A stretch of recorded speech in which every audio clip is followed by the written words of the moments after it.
Hello and welcome back to the U Up podcast. I'm Jordana Abraham. And I am Jared Freed. It is so good to be back here with you, Jordana. We have had, it feels like it's been forever. It does feel like it's been a really long time. We haven't recorded since the week before the last week of the year. So right. I haven't seen you in a bit. And even now you're recording from Boca, live from Boca. I'm live from the Southern J Train Studios in Boca. It is Happy New Year to you. It's weird because I was actually thinking about this the other day. I was like, you know, I forget that we have a weekly talk scheduled. Yes. You know, so when we didn't talk, I'm like, wait, I haven't talked to Jordana in forever. Like I actually had that thought. Yeah, it did feel like a long time. I was like, what's going on with him? Where is he? He's in, I mean, have you been in New York or not really? So my flight on Christmas Day got canceled and I ended up so I was supposed to go to Boca before New Year's and my flight on Christmas Day got canceled. So I just hung out in the city all week and then went to San Diego for New Year's, and that week between, and then so I decided to come to Boca after New Year's. So that's why I'm here now. But that week leading up to New Year's, it was like, I mean, if I could admit something, You can. I was in the dating app scene. I was like, oh, I think I overdid it. I think I was like, I'm talking what does to that mean? That's the thing I don't know. I don't know what level of I don't know if the word guilt is correct. Because I don't I was actually thinking about it. I was like, look, if in my maybe 10 years from now when I'm married with kids or whatever, I would look back at this time and be like, oh, that were my single days. I was just out on the town. But all those times I went out with people, I was taking it seriously. I was thinking right. Could this be someone just hang out with in the future? Every time I was on the dating app, I wasn't on the dating app browsing for my next conquest, I was on there, and I mean, it should say to everyone when you think men aren't taking these things seriously and are just roaming these apps like animals, we don't think we are, but in looking back, I guess, I don't know, maybe I'm rambling a little bit. Do you know what I mean? Well, were you having fun? Did you have fun? I did enjoy myself. I had fun. I would do shows at the Cellar and then go out afterwards. If you were at the Spaniard that week, I was there. I was like the mascot of the Spaniard, the old mascot, old timer in the corner. Did it feel like lower stakes, the dating that you were doing or the dating that you were going on? Because of, you said, that kind of vibe of the Indian summer kind of situation? Right. The stakes did feel lower because people were just generally out. Hey, this idea of I have to be up early for work didn't really, it always felt like a Thursday. It always felt like people could get by with what they had to do the next day, myself included. I didn't have much going on. I'd have the show the next day. I would want to work out. It was freezing cold. So there was a sense of we're going out, we'll see what happens. And it's not there was no mention of a school night. If that makes some sense. There's no, I have an early meeting. No one's got an early meeting the week between Christmas and New Year's. Right. And then I actually went on a date here in Boca, and it felt kind of the opposite of that. And I was thinking of I got a message that someone knew, a friend of a friend, and see you in Boca, let's go get drinks. And I was like, you know what? Why not? I didn't even I was like, let's just do this. And we went out and had a nice time, but there was an element of okay, what's next here? It wasn't in the city. It's not a school night. Maybe you're out tomorrow. I'll be out tomorrow. This was what is our next move here? And a part of it was seeing what January 1st brings. It kind of changes the whole mentality of dating. January 1st, I got to get myself together. If I'm going out, I'm going out with purpose. It isn't just I'll be out. So if you're out, I'll be out. And then another part of it was being in a suburban-ish setting. And it's something that we don't, maybe our new often. Yeah. Right. The New York City in us of you or I could go meet out and get a drink and maybe go to the next place. You know, like you could go with Mike Right. and go to the next bar from dinner. We were at this place like, and it was like there was nowhere to go next. You're not bar hopping. Really. No, we had 2 Yeah, drinks yeah. and it was like, now what? And I was like, Drive home. right, right. So, Yeah. and I was like, and I kind of had this moment at the end of the date where I did say to them like, what do we do from here? Because they're not from here. I'm not from here. We got drinks. We had a nice time. They were a very nice person. But I was like, and we did have this kind of little, not awkward, but like, what do we do next? And I kind of mentioned like, maybe we could go out Thursday because I'm around, but I got my parents and I got to go to dinner with them. And I got to go fly away on Wednesday. Or I got to fly away on Thursday morning. So like, it's like, I guess we didn't wow each other. You know, like. Now, sounds like you now know what it's like to date as like a divorced suburban dad. Absolutely. It was very that because it was like, you know what else it was? And I think this happens on dates a lot. It's like 2 people looking for the other person to lead them. Okay. And To say where this is going or what this is. right, somebody drive the bus. I don't want to, and both of us didn't want to. Like I wanted to be like, Does anyone ever say that explicitly though? never. But I think that's what like the bar hop helps happen. Right. You know, like Yeah. instead of like, because we both did 2, and drinking is a part of this, but we both did 2 drinks, and it was like places closing up, and they had a car there, and I'm getting an Uber, and they're like, "Do you need a ride?" I was like, "I'm not making you drive me a half hour away." Like, Well, even just the idea of driving to a date already sets it up, I think, to be less like fun, or like I don't want to sound like I mean. I was that you need immediately to drink disappointed. to have a great time. I was immediately disappointed. She said she drove, and I was like, oh, like I mean disappointed in the like this makes this date this. There's not going to be a drunk makeout. Yeah, I'm not going to make out with you before as the valet brings your car over, Right. your mom's car over. Like, I don't know. It sets a tone. Feels weird. It sets a tone Yeah. that like, and you know, this is why this podcast I think is like loved by people and why I love talking to you on it. Cause like, this is uncomfortable to say.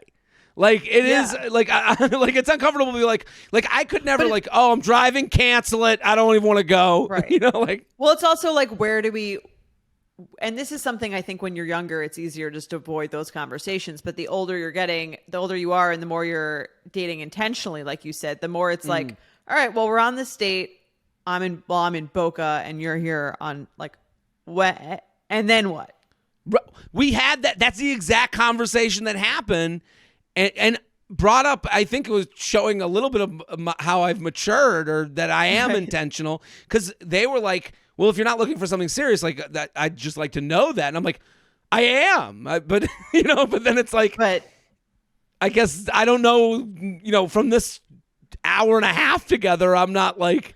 are we trying to make it work? Like long Right. distance? That's what I'm saying. Like, Right, like- was it that good? Because sometimes it is that good, right? Like It can be. in the dream, it's like, oh, you meet, like you had such a great time. You're like, I'll come visit. Right. When I guess that's the reason to leave the house is that you're hopeful for this, and we have to admit it's a 1 out of 100 chance. You're Yes. going me meeting this person for drinks, which again I want to make sure I had a great time. It was nice to meet this person, but I was like the next step is it's a lottery win. And as you get older, that's you come to terms with the kind of the numbers there for Right. Well, that's why I can understand why people, if they go home for the holidays, are like, I don't really want to go on a date. Like, it's the chances of it going anywhere. The chances of it going anywhere on any first date are low. The Right. chances of it going anywhere on a date where you're both don't live in that destination and live in different destinations is even lower than that. So I can Right. understand why someone would just be like, I'm not going to go on a date with someone who doesn't live in my city. But you do get, it's like the lottery. Like you said, right. could happen. It could have. There's it could a be, shot in hell. That should be the motto of every first date. There's a shot in hell. Like right? It's not impossible. That's you the could be the thing. one. Well, that's the thing. And it's like, I switch my location to Boca and you get asked, are you a visitor? And, we get asked all the time, why would a guy switch his location? But when a woman does it, it's taken as, she's just seeing what this new group of guys is about. And she would move. She would do this. I'm seen as kind of a monster, I think, when you see the location. Well, would you move? No, but I well, that's the difference. Right. I don't know. Maybe I would. I don't know. Should there be a rule that if you're not willing to relocate, you should stay off the apps in a city that you're not in? If you're trying to be dating. I think there should be some sort of toggle you can put on your profile that says in town to fuck. Let's just admit to it. There should be. Right. I think people would appreciate that. In town to fuck. In town to get wild. In town to let, I'm in my, how about like your app is a different color if you're in your hoe phase? Like, just let us know. The problem is people would love that. Those people would never get swipes, though. The men wouldn't. The women would. The women would get. But then the man would go on dates with them, and they'd go, "Well, I don't know. I kind of like you. I was in my hoe phase until just now." You know how many times I've dated women who are like, "Oh, but you're just not that." There's a type of guy that they're looking for, and I'm not that type of guy. You're saying they're in their hoe phase, and then they meet you, and they go, like you. Well, then they meet me, and they go, "Oh no, he's a nice guy. Let's just whole phase over, down to date." Here's the thing. I think there's very specific instances in which a woman is like totally, and I don't want to. Someone out there might be like, "That's sexist. That's not true. Women are interested in just sex too." I think that is true for a specific subset of the female population in a particular instance. Right. I don't think it is usually, and as opposed to men where it's kind of like any man below 26. Right. Whole phase. Fine. But for women, I think and again, this is generalization, bear with me. I think it's like right after a breakup. Like for 5 minutes. First 2 months after a breakup. If that. Post-divorce. Right. I don't know, that's kind of it. Right. I mean, I can say that it's never years long. No, I don't think. And for men, it's you ask a man if they're in a relationship, and if they're not labeled completely, they'll just, I don't know, I'm just hanging, they can't even answer the fucking question. I don't know. I get, it's hard because I'll get messages, and I'm a very particular, example, but I think I represent, I'm an easy person to approach with this example, so I think it is relatable to a lot of guys, where it's you get the message let's do drinks, and then I'm put in the position of what the fuck are these drinks for? What do you, I'm in Boca, and again, I just did drinks. I did it. And then there was a moment at the end where I did have a moment where I go, what the fuck am I doing here? And I'm like, what was to be gained from this? I don't know. And what's supposed to be gained was if you had a good enough time that you were like, this feels incredible. And again, that's not to say there's anything wrong with the date. I'm sure she was great. If you had because in the back of your head, it's like playing the lottery. Right. I know I'm probably not going to win, but I'm here. It's $2. I have nothing better to do. There's a shot in hell. I'll have a good time. And if I win, incredible. And if I don't, I think it's one night. It's $2. I agree, and I think we have a new T-shirt. There's a shot in hell. The U Up podcast. There you go. New motto. Let's. What do we talk? We have a new one. We want to try a new segment, right? We're in the new year. Yes, we want to try a new segment. And the new why don't you explain it, because you've done something similar to this. So I I did a podcast called Dating Makeover that's ended. It's on Spotify and people can look it up. And people basically called in with me and talked with me on the phone about their dating lives. So we want to do kind of a version of that here where people can talk to us live and we can like talk through their scenario and what's going on.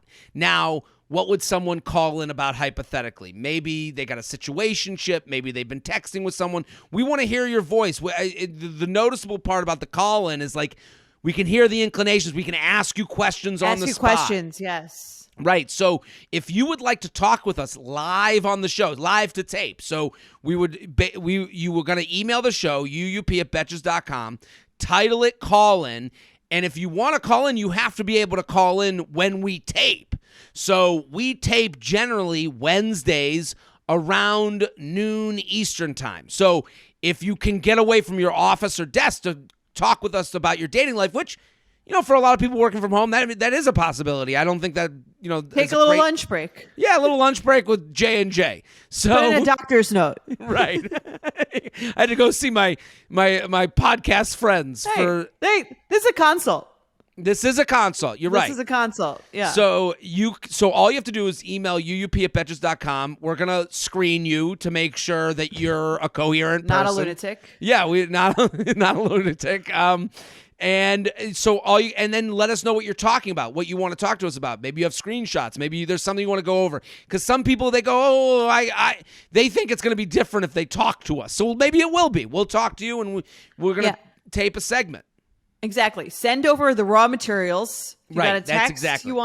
you want interpreted. If there's a specific, we need an outline of the story just to make sure it's not like a boring question. Right. But we'll get into the meat of it on the show. So email it in uup@betches.com, headline it, live call in. Yes. And just, give us your options. We're open to all sorts of situations. I think this could be really fun. Absolutely. I mean, like when you hear people's voices, it's just everything changes. It's a different, so I think we're going to have a fun time with this segment, and we want you guys to, we're always evolving. The UP podcast, 5 years in the making. We're 2023. How was your New Year's, Jordana? What did you do? It was fun. I was supposed to go to the Hamptons, as I said, but I didn't wind up going because the guy who was supposed to host his fiance got COVID. So we just went to an apartment gathering in the city. It was very low key. That's kind of like, it's also like I'm of the age. I feel like the people who have a lot of people have kids, and then they're not right. It's very hard to get a sitter on New Year's Eve. It's the hardest day to get a sitter, which makes sense. That makes a lot of sense until the minute you said it, I was like, oh yeah. I mean, it's hard to get an Uber. It's hard to get a sitter. It's hard to get any, a reservation, a table at a club, anything. What service. A hassle. Right. Yeah. What about you? You were in San Diego. San Diego shows were great. I have to say, let me just say to the listeners, thank you guys. We have such a great group that listens to this show. The amount of compliments I get from other people, I don't know why they compliment me. I got nothing to fucking do with that. But I do now. I'm starting to feel a sense of pride. Like the way we talk about things on this show, I think have nuance and context, and I think we've birthed quite a group here because the people that came to the shows in San Diego were great. I'm taping this before going to Houston and Dallas. Those shows are already, Houston's sold out. Dallas has already got tons of people coming. And if you're out there, Toronto's already sold out, which is amazing. Amazing. And I'm coming, just unreal. I'm coming to Europe. Those are going to be posted on the 16th. So in 4 days, I'll have all those posted. And then Vegas, Perrysburg, Ohio, Vancouver, Irvine, Indianapolis, Oklahoma City. So jaredfreed.com for tickies. And also Oversharing. I listened today. Great episode. Oh, yeah? Did you like it? Thank you. I loved it. There was one. It is interesting. I love the Triggered game. They're very fun. The Triggered are fun because it's like one person's trigger is like the other person's you're a lunatic. There's one night, right. There was one trigger that I was yelling while driving here in Boca, and I'm going, I wanted to, and that's the fun of the podcast. Like these are juicy topics that you guys get into. Which one was it? It was the one where the money from the parents. Oh yeah. What did you think? Should she be triggered? Yes. So her fiance was gonna buy a house, or they're buying a house. The parents were like, "We're gonna help with the house." Then the fiance found some money for the house, and then they were like, "Well, he's got the money. We don't have to give it to you anymore. Good luck." And I thought the order of events was important. Yes. She was put in a position of embarrassment because the parents were like, "We're giving it." So she went to her husband and was like, "I got it." And now she has to pull it back because now he has this money. Now she's kind of revealing who they really are as people. And not that but that's kind of the messy part of relationships as they get deeper. And the part that I'm probably bad at is like, as you get into these serious relationships, you can't just say your parents are fun, cool people. You have to go, no, they're the type of people that offer money and then take it back, so take it back. Right. I think her parents put her in a bad position. The money wasn't as big of an issue to me as the position she was put in. Agreed. That would have been a good one. Talk about our call-in show to get absolutely the full details on, what was the order? How did this go? Right. How was the money offered? In which way? Right. So, I needed to know how much he knew about this money and money is just a juicy conversation as far as, I liked that, but you and your sister, it's a great show. Everyone should go listen. Thank you, guys. You can check it out. Oversharing comes out every Tuesday. Let's get into today's show. You ready? Let's do it. All right. I'll read the first one.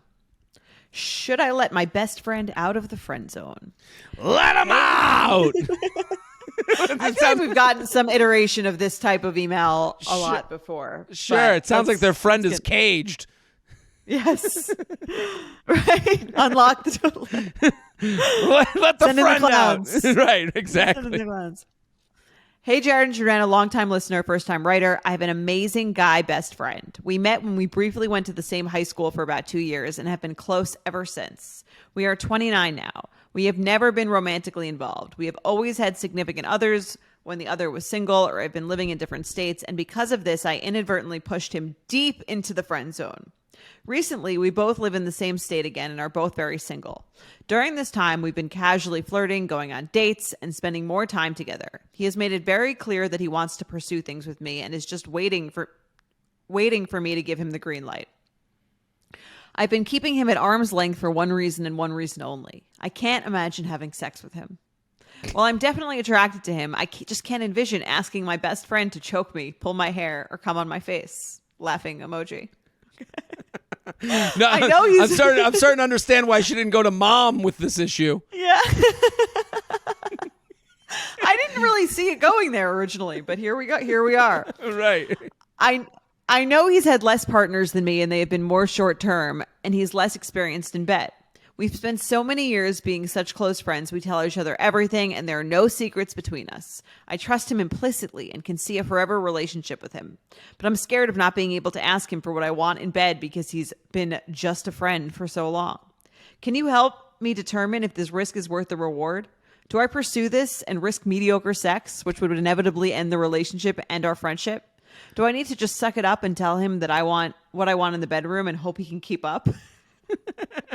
Wow, she sounds like a wild ride. Well, it's a little. Can you keep up? Oh no, missionary with Kathy? What will I do? Or do I play it safe and just keep him as a friend without ever knowing what kind of relationship we could have? Thanks so much, guys. I really need your advice. This sounds exciting for this guy. I mean, good for you, right? You're going to be able to handle all this crazy fucking you're going to get when you walk in to my house? It's like she's standing outside of like the sex dungeon. You don't walk this way if you can't handle this pussy. It's so funny. If the roles were reversed, I would be like terrified. Right. There's a terrifying nature to this. Yeah. Right. Like I don't know if I want to mess up our friendship by asking you to do all the crazy deranged things that I need in bed. Right. Well, it is funny the way you hear it and the way I hear it. She sounds demeaning to her friend. Well, she's kind of saying she thinks she kind of is implying, she's not saying it outright. She's saying, I think he might be bad in bed. He hasn't had that many partners. They haven't been that long. I'm a lot more sexually experienced, and I'm afraid that he's not going to be as into sex as I am. But that is such a miscalculation of how sex works, in my opinion. Like sex is two people. It's a team activity. This is not 1v1. It's, we're two people working together towards a common goal. Like, to me, she sounds like the worst person to have sex with, because she's basically like, take my body and do with it what you will. And you're like, and she's like, I can only trust someone who would know what to do with it, and I have no opinion on it. It's like, this would be kind of an annoying person to have sex with in some respects. Well, this to me, almost like kind of what you're saying, to me, it almost sounds like she's using like, will the sex be good, as a way of like sort of saying something that sounds a little bit more potentially socially acceptable, of like, I'm not really sure that I feel a sexual chemistry with this person, but I want to make it work because we're best friends. He's an amazing guy, and I find him objectively attractive. And that's the thing, is she can't complain to the group chat, because they would all go, you have love waiting for you. And that's kind of the way, and he's a little annoying. He's set it up that way. The idea that they're best friends, I would kind of push back at. The idea that he's like, I'll date you tomorrow, and you just give me the word. Gross. Right. Right. Well, that's the thing. It's like, she's like, there are no secrets between us. I'm like, oh, in a relationship, in the early parts of a relationship, it's not about you knowing every single thing about the person. Like, that usually doesn't equal sexy. Kind of the exciting part about an early relationship is that you don't really know everything about this person, that you're like, so like high off of like getting to learn more about them. And both sexually and not sexually. But that, you're exactly right. That goes back to the sex conversation, where it's like, you should be excited to work on this with him. Like, the idea that like mediocre sex the rest of my life, risk mediocre sex, like she's implying the rest of her life just living this lifestyle and it's like, wouldn't you speak to him? I guess there are secrets between you. Like, right. And to me, it's like reading between the lines. Again, if she's saying for the rest of my life, mediocre sex, for someone that you weren't like, for me personally, like someone that I wasn't like lustful for, that's kind of what that would be to me. If I'm reading between the lines, I'm hearing, I have a best friend who's really amazing. He wants to date me. He's great on paper. He would make a great boyfriend. But I feel like we don't have sexual chemistry, and if I do decide to go down this route because he has all the boxes checked, I'm worried that I'm not going to be sexually that into him. Right. And well, she isn't, because she's making it more about the specific acts. Will he be able to come on my face? Like, probably, if you ask him. I don't think it's like that's going to be the issue. Can he come? Do you have a face? Yeah, he can do it. To me, that's not the issue. Like, oh, well, like, is it possible that he's not going to be like, he won't be into pulling my hair? Like, I doubt that's going to be a huge issue for him. It sounds like he'll do whatever the fuck she says. He is not her best friend. She might be his best friend, but he is not her best friend. He likes her. He said, I'm ready when you are. Like, I feel for this guy.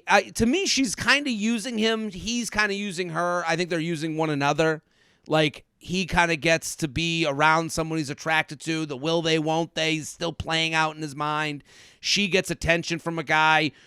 She gets to know that, like, she knows she'll never be alone. She knows, his security of knowing he's always there. Always going to when she wants it. Right. So she can go on dates and meet new people and kind of live this lifestyle of like, maybe I'll meet the one, but I got the one back at home that I can work out, and figure out along the way, just I'll have mediocre sex. It's like, I don't know. It is, I agree with you that it is, it feels like that it's like, there's something that she's holding on to.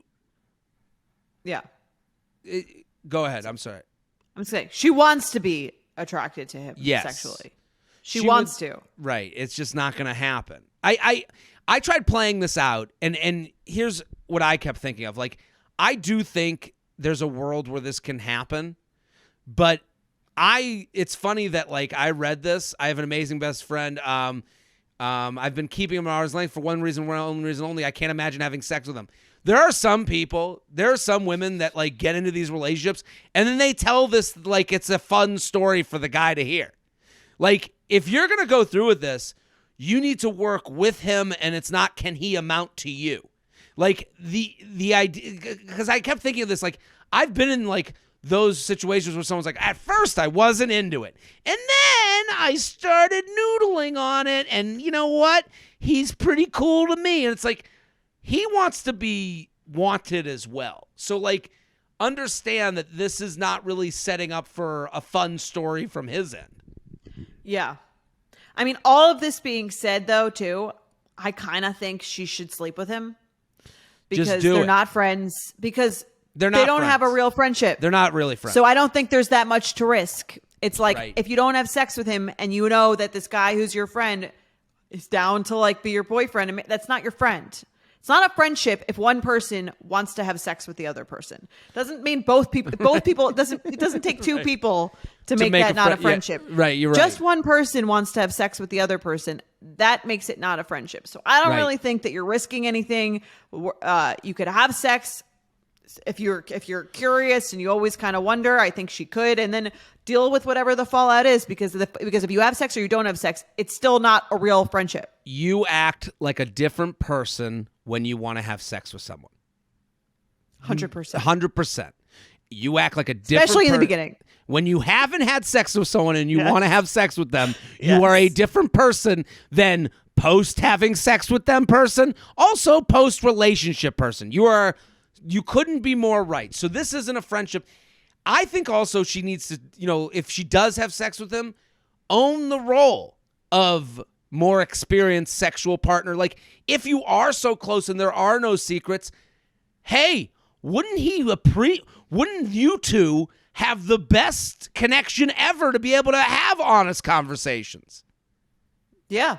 And You're if you friends. can't, You trust each other. Right. And if you can't have those conversations, it ain't ever going to happen. Right. And that's, again, don't beat yourself up. Sometimes Right. you just don't have a sexual chemistry with someone, and you really wish you did. Women have this more than men. Men, this isn't. I've never heard this issue with a man who's like, Right. I just wish that we could, like, that I could be attracted. Men don't say that. Right. You don't hear it much. No. And Yes. it's this thing of, I think also you don't want to be the one turning away love. All your friends are single or they're married. You know, when you're single in the female world, I think you're considered like you're hungry.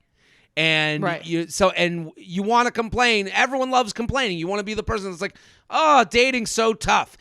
You don't want to be that person that someone goes, well, dating's not tough for you. You have that guy right there to eat. And it's like, Right. no, but I don't like that. It's A that different one one. doesn't Yeah. taste. I want a different one. Like you Yeah. sound like you're not appreciative, and that's not this person's. That's not really fair. Right. And I actually think in the very beginning of dating, I don't think this is as true once you are already dating for a bit, but in the very beginning of dating, being physically sexually attracted to someone and being excited to have sex with them is a huge piece of the pie. It's a big it gets piece. lower as the relationship goes on, but in the beginning, you've got to have that. Let's do some awkward sex. Speaking of sex,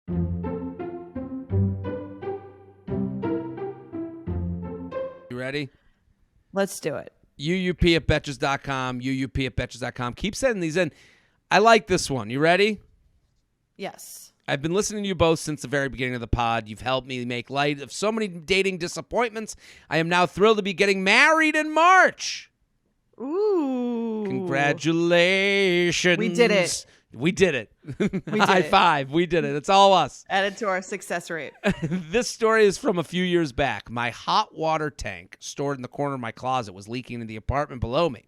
So my landlord called a plumber to come by. Before he came, I emptied out my whole closet so he could work. The tank got replaced, and about 3 weeks later, I finally started to pick up and pick up and put stuff back in the closet. Fellow disgusting here. Okay, good to know. When I walked over to the closet, there was a single sack lying on the ground, which was weird. I clearly remembered removing everything. I figured it had just been jammed behind the heater or something. I pick it up, and much to my horror, the sock contained a fleshlight. I had no idea whose fleshlight this was, but it had clearly been jammed back in there for a while, as the sock and the vagina part, which was facing out of the hole of the sock, were covered in dust. Ew. Keep in mind that it had been 3+ years since I had been in a serious relationship. I suppose it could have belonged to my ex, as I can't see a casual hookup BYO their fleshlight for the night. But it's also impossible it belonged to my landlord's son, who lived in the apartment before me. Either way, I had come to the horrible realization that I had been living in my apartment for 5+ years with a mystery pocket pussy in my closet the whole time. The worst/best part of all of this is the plumber was a very sweet older gentleman who I had been chatting with about his granddaughter's college application. She wanted to go to my alma mater and major in the same sort of thing I did. So I agreed to talk to her on the phones, which I did later that week. I cringe picturing him finding this behind the hot water tank and delicately placing it back on the floor, but not saying anything to me as not to embarrass me. What a gentleman. Anyways, please enjoy the attached clip of a video I sent in horror to my friend in the moment. Thanks for all you do and much love. Do we have the video? Should we play the clip? Have you seen it? I haven't seen it. Okay, I am an old woman and I couldn't figure this out. So here's a sock presently in my recycling bin. Oh, she's and touching here's it. What was inside this No, it's so disgusting. This is disgusting. That is someone's. Oh my God, it looks fleshlight. like someone cut a vagina out of a human.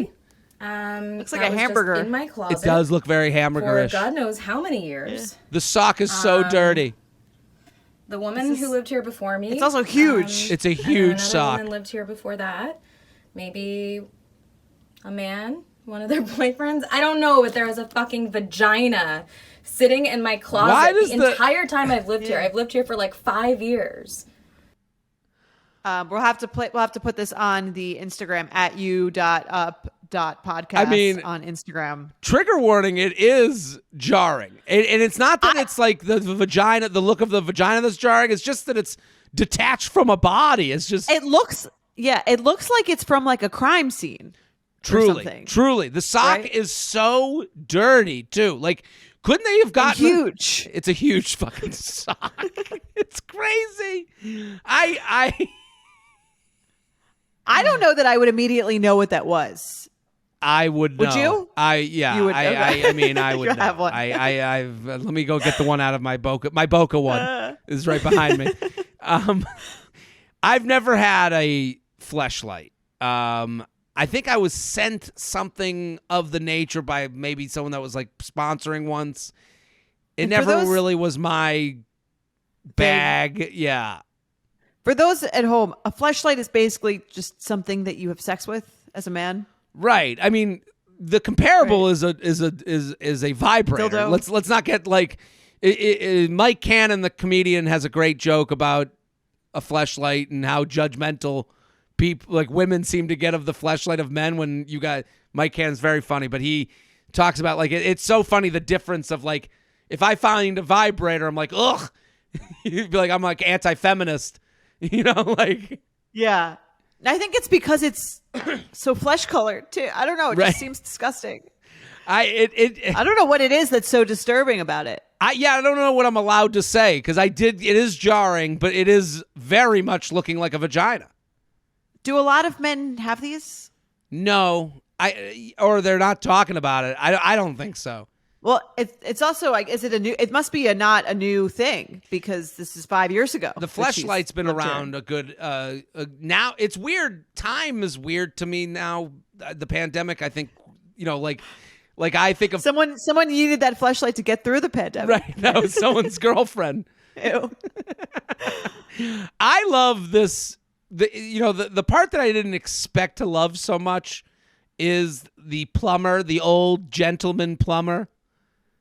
Oh yeah, that was sweet. It is It's like a sweet that movie. I was over at this young lady's place, and I found one of her vaginas in the closet. These new must be one of these new lesbians we have out there, just playing with her pocket pussy in a sock. Oh, good for her. Like, I'm imagining him being so pleasant about it. And Southern? Yeah, I guess? don't know why. I went Southern with my old You man. went Southern, appreciated. Just so the word gentleman rings Southern to me. That's fair. Southern gentleman. That does Right. that does work for this. Red yeah. flag or deal breaker, you're at a guy's place and you find a fleshlight. You see a fleshlight. But it's not in a dirty sock. It's actually kept. Right. It's funny because I think you're so right about the double standard, because I think it would be crazy for a man to see a vibrator and be like, deal breaker. Right. But I actually think I would be really turned off by it. Something about it, it just looks like, again, like it looks like something that's like sinister to me a little bit. And I don't want to be like sex negative or anything. Right. But there's something a little disturbing about it. Here's I would at least be a red flag, potentially a deal breaker. Well, I guess there's a few things that I'll give empathy to for people who are disgusted by men with fleshlights. One, the imagery of a man just fucking a fleshlight just ain't a good look. Not a. I can understand that. These are all points I'm willing to, accept. The idea that I think the idea of getting a man off is easier, is more Right. of a button press than Seems like maybe he could for some.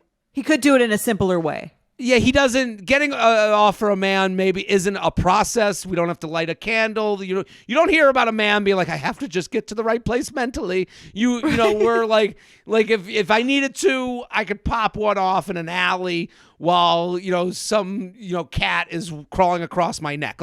So the idea of like treating yourself to a fleshlight. You can't. It's understandable that it's not as understandable. I could, Right. when I hear a woman has a vibrator, I go, listen. Some people like penetration. Some people like, touching, their nipple. There's all these different brands of coming for women that for men it's just purely mechanical. Right. So I understand it. I guess in that vein, it might to me indicate an over preoccupation with sex, which I guess maybe men wouldn't worry about as much for women. Right. I'm trying to think of like what the non-sexual version of this is, because Let's say you went to a woman's apartment and instead of you saw 3 books on dating and finding a man and getting married and a board of engagement ring inspiration, like a physical board with rings taped to it. I guess it would depend on the age. Right. Like if I because if they were 22, I'd be like, get me the fuck out of here. If they were 33, I would understand that, maybe this is on their mind and that's a lot of societal shit. I kind of get why they would have the books. I don't know. I don't know. That's good. That's fair. I'm trying to think if there's another version of this that I would see. And, well, I guess if I walked in and saw that their dildo was 8 feet long, I'd be like, I don't know if I got, I'd be like, listen, we're going to have to figure this one out. I don't know. I don't got 8 feet to give. I got to get more rope. Yeah, that would be intimidating. It's a little, I guess so, but I also like, the vibrator doesn't intimidate me. To me, that could be like a fun, accoutrement to a sexual experience. Well, again, I think that's given the fact that it's like notoriously just more difficult for a woman to orgasm than a man. That is the public, the story. What would you call this one? I didn't have any great names. I like Maddie had plumber's crack, sex toy skeletons in the closet. Long lost labia is my favorite. Long lost labia is very good. I had the dusty daffodil. Like that. That was Like that. Long lost labia might be the winner. That is the winner. That is the How winner. does she do it? Maddie killing it already in 2023. You ready to do Yes. another email? I'm ready. All right, I'll give this one a read. Hi, J&J. Day one listener here, first time emailer, Feather. My question today is about a trend I've experienced in my dating life recently that I'm curious your opinions on. I'm a 28-year-old guy and have started taking dating much more seriously over the past few months. I'm well over my fuckboy stage in life and I'm looking for something real.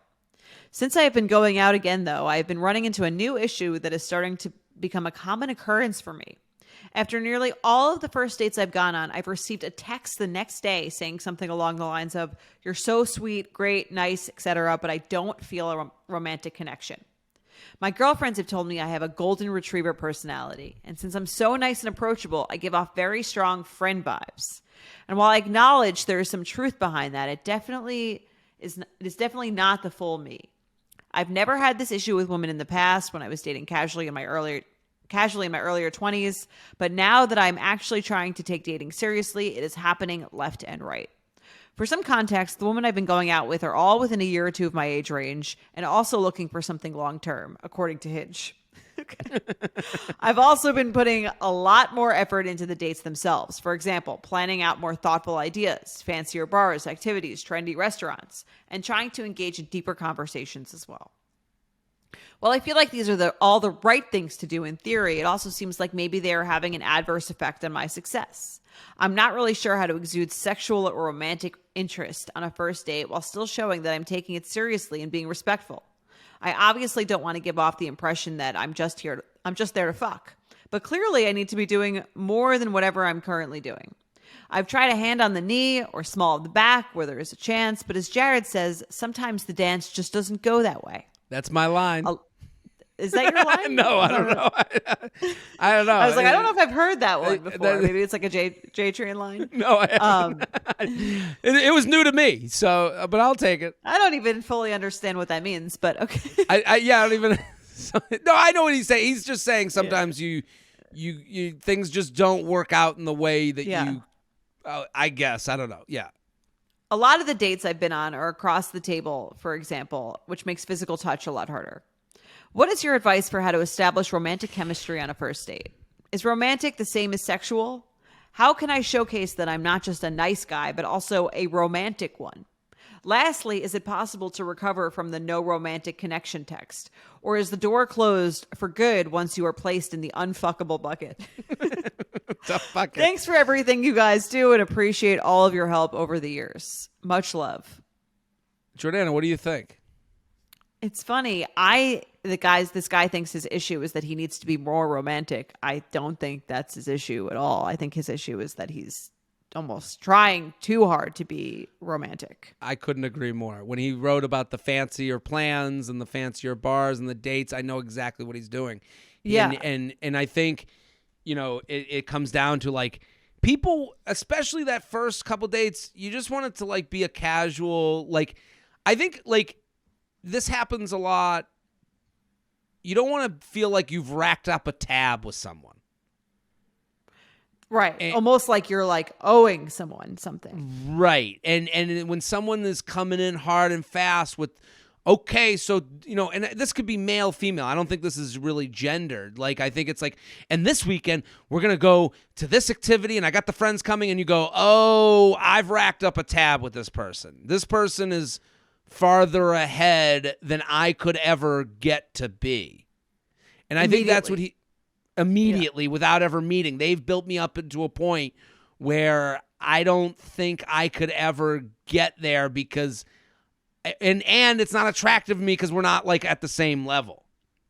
Yeah. I think that second part that you said is almost the complete key. Is like, it's funny, this episode seems to be about this kind of entirely. Like if you bring it back to the first email with the friend where it's like, I'm here whenever you say go, like when you say jump, just I'll say how high. Like that's not really hot.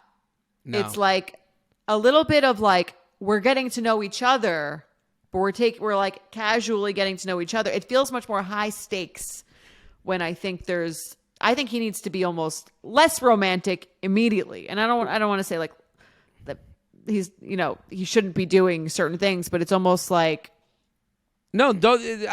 You're not saying to be a dick. This isn't Right. nice guys finish last. Yeah, That's not what I'm we're not saying being an asshole, Right. For sure, but I'm saying being an appropriate level to match the date that you were on. Well, I can tell he says, I mean, there's a part in his email that tells the whole story. What's your advice to have? How can I showcase that I'm not just a nice guy, but also, lastly, is it possible to recover from the no romantic connection text? So that means he took someone out and they're like, hey, I don't have a romantic connection. And he's like, how do I get this person back? Like, at that point, you have built these people up to something they are not to you. Because you've maybe said, well, they fit this box and this box and this box, so I got to make this happen. And nobody wants to be someone else's high stakes. Yeah, I agree. And I have to say something about like a nice restaurant for a nice dinner or something like that. That is hot when someone's like, on a second date, if you had a great first date and the second date, the person's like, I booked this really amazing place that clearly takes like an effort and thought to do into that for a second date. That's like exciting and fun. If someone does it for the first date, it feels a little off-putting. First date, you want it to be not low effort, like no effort, but like an effort that is corroborating the level that you were at, which is that you do not know it. He's meeting them off of Hinge. He's never met them before. Right. Thoughtful is hotter than expensive. Like, yes. So like the idea, like if I'm this guy, hey, great to meet you. We should do drinks. Here's my number. You get each other's number. And then it is harder to go, what part of town are you in? And then I'll make a plan and let's go get drinks. And like, it's like the difference between like, hey, let's get some drinks. I got a great place near that's actually in your section of town. It's called this, 8:00. How does that sound? That's different than wait till I show you my New York City. And it's like, that's a little bit of a performance. And I think what these people are kind of sniffing that you may not think that they're sniffing is that you're putting on airs. You're trying to like be something that you might not be. Yeah. And you're putting in, again, it's like you're trying too hard. And I think that's a thing with the early dating. It's like you wouldn't show up in a suit, in a tux rather, to like a first date. You would be like, oh, this is weird. Or even like you wouldn't, if a girl showed up in like a really fancy dress, you'd be like, this is a casual thing. It doesn't, I want it to feel like we're on the same page of both not knowing each other, both putting in the required level for this stage of the relationship, which is like not trying that hard just yet. Yeah. You want to feel even. Yeah. There was one time I took someone I asked my friends for like a place suggestion, like a dinner place suggestion. I don't know if I told this on the podcast. I think I vaguely remember that. It's finish the story. Maybe. And so I went and took this girl to this place, and the place was like so fucking expensive. Like it was like we were sitting at a table that like you felt like you were on a cruise ship, like you were like 2 tables away from the next table. They like you couldn't like. I was like, are there shared plates? And like they were like, no. Like I saw the menu when they were like there was like a pretzel on the menu, and the pretzel was like we'll do a pretzel. I was like, that's the most casual thing you get, and they were individual pretzels that came with like a smear of butter that was like done artfully on the thing, and I remember calling. What's that? This was like not a first date, but it was like. I was embarrassed. Like I felt like I looked like such a loser, and they didn't look at me as a loser, but I felt like I was like, fucking nerd McGruff, like I was like nerd McKenzie. I had a very similar situation. I was dating Mike for about a month, and it was his birthday. Mm-hmm. So I figured like we had been on like 6 or something dates by then. I figured like I'll plan the date for his birthday. So I'm like, all right, let's go bowl. Like I'll plan like a bowling date. Mm-hmm. But I called the place and I tried to like reserve a lane there, and they somehow convinced me to like I don't know. I thought it was casual, and then we show up, and they're leading us to land. They're like, "Oh, this is where like the special private area where like Kylie Jenner had come to bowl, and it comes with like unlimited drinks and this whole like basket of assorted like foods." And I was just like, "Oh, this is like too. This is like a weird look for me. It looks like I put too much effort into this birthday bowling date, which was supposed to be like." A 1 month in, like low Fun, key, easy. sort of thoughtful thing, but not like too much. I totally understand, and it's you feel weird. You're like embarrassed, Right. And it's like you shouldn't be. And I'm sure Mike wasn't like what the fuck is wrong with this chick, like, But like it's more for like the person. That's what right. I mean, I called my friends. I was like, why did you send me to that restaurant? They're like, it's one of the best places, and I was like, that wasn't like a date spot. And they were like, I was like, I got the pretzel. It was like 6 inches big. They were like, what'd you think? They were like, what'd you think? The pretzel was going to come on a big hook? Like you were at fucking Dave and Buster's? And I was like, yeah, actually I did. Here's the thing. That's a great 4th date spot. Right. Different. That's like, okay, it's going well. Like I'm like, where I'm upping the ante. Like you don't want to do an upping of the ante immediately before you even know if the person is worth. Before you know you have a good that. hand. If you want to stay in gambling terms, you got to know you got a good hand, and someone wants to feel like they've been assessed as a good hand. No one wants to feel like you're trying to like fool them. Right. Exactly. Take her to some shitty bar with cheap drinks. Right. Let her know how much she means to you. Show these women who's boss. I'm interested to see if that helps try things, and maybe you're bringing a little bit more of this thing is getting in your head too, and you're bringing a more like, again, in his mind he's like, oh, I need to go more romantic, clearly, right. Like, and I think maybe also, that's a way to misinterpret the friend zone thing of like, oh, I guess I wasn't being romantic enough, when actually it's like kind of the opposite of what you would initially with common sense would be, which is go less romantic. Also, like, be able to travel. I think that was like what I talked about in the beginning with like the date I went on. Like the fact that we couldn't like really get to know, you can get to know each other on a date so much, but it can be interview like. The minute you don't get to go, well, hey, there's a place down the street. Do you want to get a slice of pizza? You need the ability for deviation, spontaneity. Yeah. You're right. Well, you ready to play some games? Let's do it.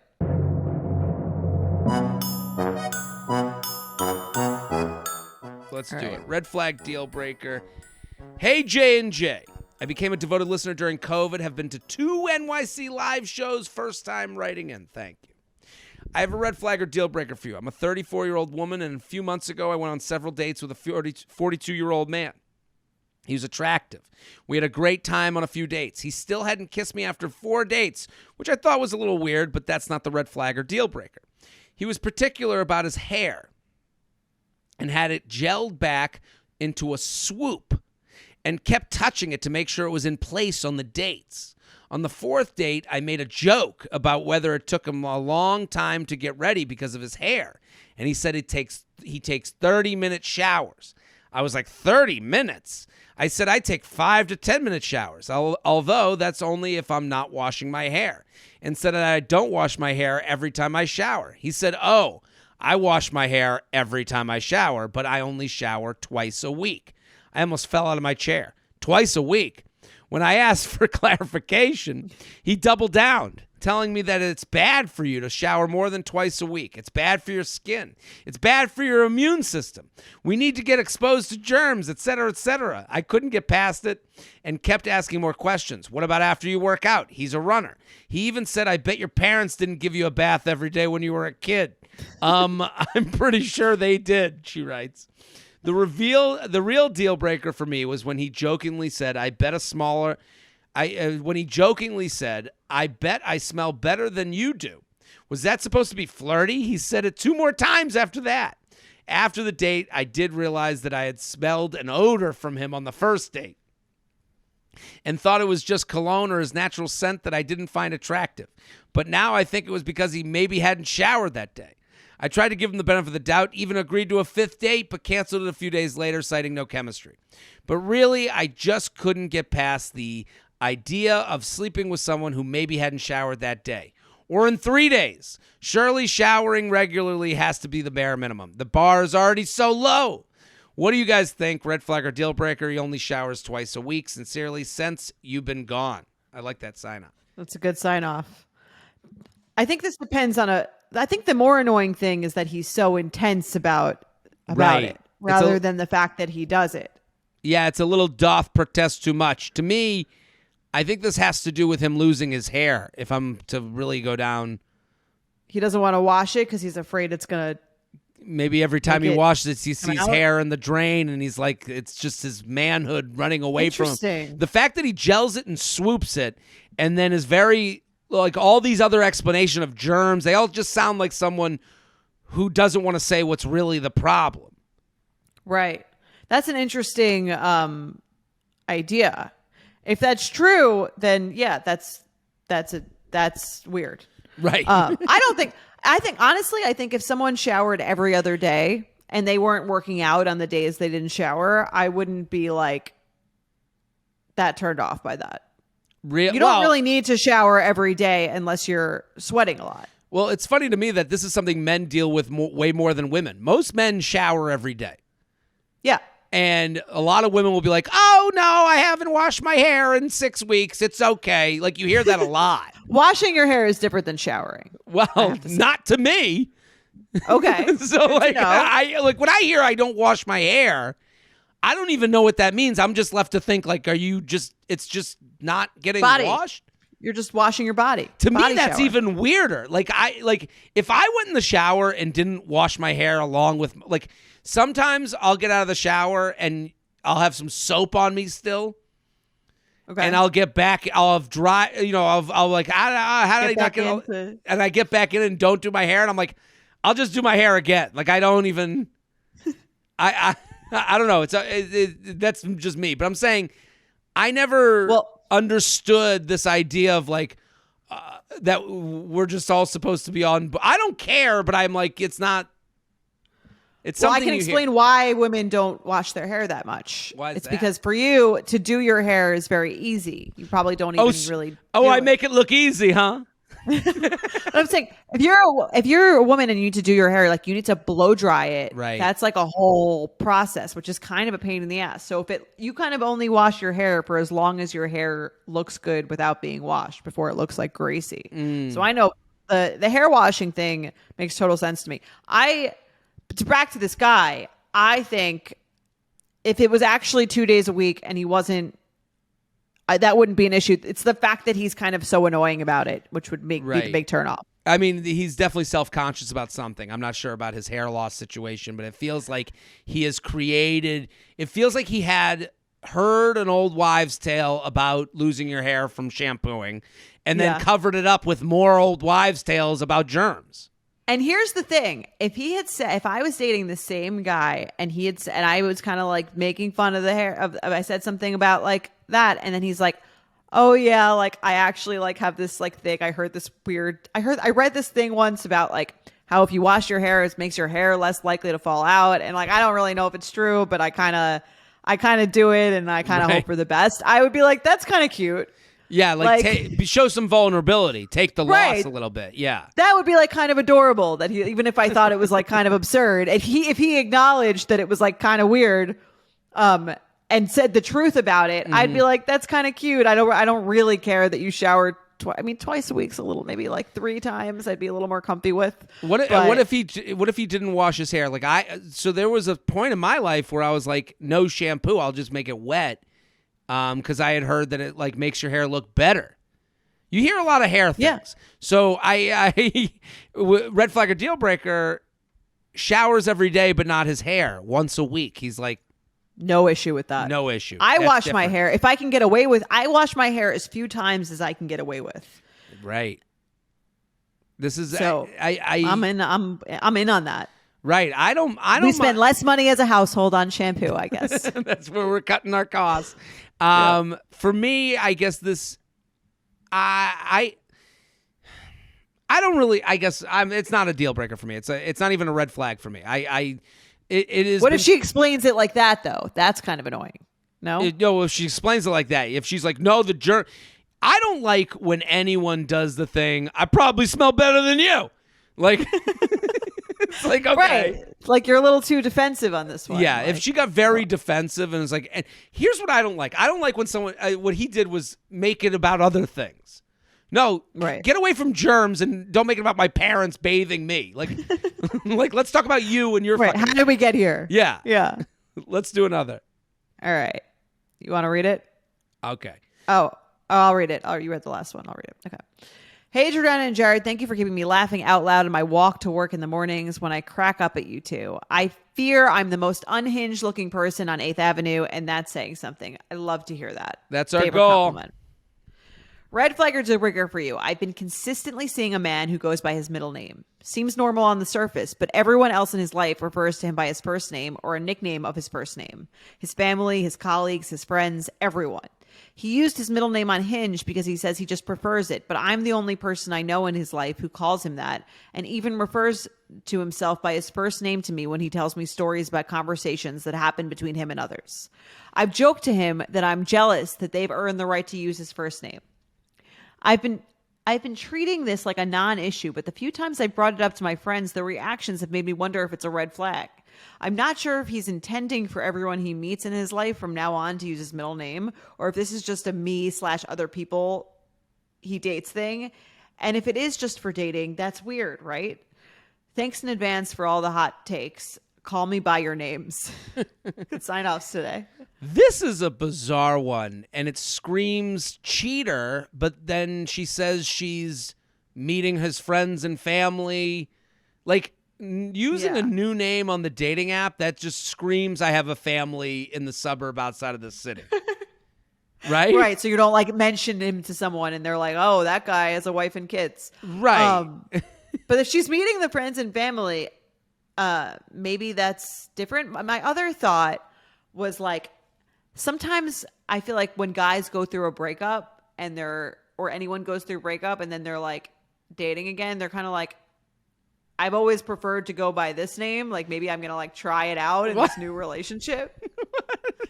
Like, okay. Well, I thought you were going to say maybe the ex will see me. I No. didn't. Okay. Like, so Mike, I think growing up was more known. I mean, his friends used his last name, but a lot of other people would call him Michael. And then I think he like always kind of wanted to be a Mike, but never really like got into it. And when he started dating me, he was like Mike, but a lot of other people that I knew who knew him referred to him as Michael. Right. Well, it's a little bit different. It's not that it's the same name, but I thought maybe it could have something to do with that. well, it does have something to do with that. I had a similar thought because you're like, okay, he wants to leave another part of his life behind. What is that life that he's looking to leave behind? Like, Right. What does he want to change? Was this a New Year's resolution? It's just weird that she's the only one. Like, my brother did the same thing. My brother went to college and his name is Harry. And all of a sudden we go to the visiting weekend. I went with my parents and all these people were like, Harrison. And my dad and I remember we were all like, who the fuck is Harrison? Like we were like, we had I no get idea. that. I did the same thing in college too. You did too? My friends in high school used to call me Jordy. Jordy. Jordy, Jordy, Jordy. Yeah. I was always Jordy to my friends. I got to college, I was like, I don't really like that. I think it sounds a little stupid. Wow. I'm now Jordana. And so is there a divide? Do the high school friends still call? I've heard people call you Jordy. Yeah. Your sister. Well, yeah. That's been growing up Right. with them. I think I was like, it was like, for me, it was like a kid, it was like a child, more like childish name. I wanted to have like a more adult name. I think that was what my brother was thinking. And I Same actually, there, probably, yeah. I said to my brother, this is a mistake. I said, I know you're This is making a mistake. This is a mistake. I go, I remember I was like in the working world and I'm Jared and my name doesn't scream at people. Jared just is Jared. And it also gets messed up all the time. I'd say I'm Jared. people don't hear Jared. Jerry, and I said to him, I go, you're going to get in the working world. Nobody forgets a young Harry. It's an old man's name on a young person. You should go. I go, Harrison, forgettable. Harry, never forgotten. I go, stick out Harry. And he went, and I think I got through to him. I think he's had. What is his girlfriend call him? You're like, I've never listened. I don't. Who? No, no, she's great. I think they have their own. They're big babe couple, which I have other opinions on. I tried talking them out of that one. They didn't listen to me as much. They're too in love for your cynicism. Yeah, right. Shut up, Jared. Angry Jared. Yeah. So my thought was maybe it is something like that. It does. It depends on what the first name is. Well, is there a thought when you hear, like, I'm going by my middle name now, is there a thought that this person isn't ready to date for real because they don't like who they were before? Like going through a transitionary period. You're going through something. Something is wrong in your life to go from your first name to your middle name. Right. I would ask them. I think that's kind of what's missing from this submission. Right. It's like, if I was dating someone and everyone else called them a different name than the name they introduced themselves to me as, I would be like, hey, right, why are you going by this name? Like, everyone else seems to call you that. Like, why aren't you using the name that everyone else calls you? The joke she made was great. It's a very fair question. It's a fair question, and the joke she made was great when she was like, I've joked him, telling him that I'm jealous they've earned the right to use his first name. That is her saying, I would like to use your first name. What the fuck is going on here? Right. So it is a thing. Fair. Yeah, I'd want. It's weird. It's weird. I'd want more answers. I'd have to ask them. Yeah. Yeah. Let's do one more. You ready? I'm ready. J&J, red flag or deal breaker. He contributes nothing to first date plans. I give 3 venue suggestions in different areas, and he responds, I'm up for any. I also mention it may rain, and he says, want to see how the weather looks? None of the places I suggested are outside. Does he want to cancel if it rains? We live in different areas of the city, so at least one of us will have to travel a bit. For me, it's just a red flag at this point, but if he can't ever make a choice, that would be a deal breaker. Thanks. Well, what would he make a choice on if not this? Right. That seems like, are these 2 different red flag or deal breakers? One of them is like, what if it rains? Well, like, I don't understand. None of the places I give 3 venue suggestions. I'm up for any. So he says nothing. I also mentioned it may rain. He says, wanna wait to see how the weather looks to see if we'll go out. Oh, okay. To pick the place. Yeah. Yeah. To pick the place or to go out, to me, that seems like he's setting himself up to cancel, potentially. He's laying the groundwork. Right. To me, the whole thing screams, I'm not that interested in this date. I agree. I don't care where we go. If it rains, let's see how we feel. Like, right. Seems like very lukewarm on the date in general. It would be a red flag to me. I need something.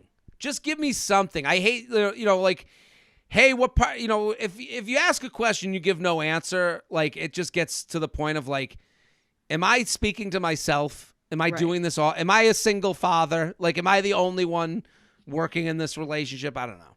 You can be too agreeable. I do believe that. Right. I like a little pain in the ass. Yeah. A little bit. A little bit. She doesn't have to be like rejecting he doesn't have to be like rejecting every spot, but he could be like, oh no, I've been there. I don't like that place. Let's go. Like, what do you think? Let's definitely try whatever. And right. Someone with like an opinion. I want collaboration. Nice. I like an opinion. Yeah. Well, we did it. We solved dating again, Jordana. Another week, another problem solved. And that's it. Well, we're going to be back on Sunday with the Sunday special. Very proud of us. We'll be back on Sunday. Happy New Year. See you on Sunday. Bye.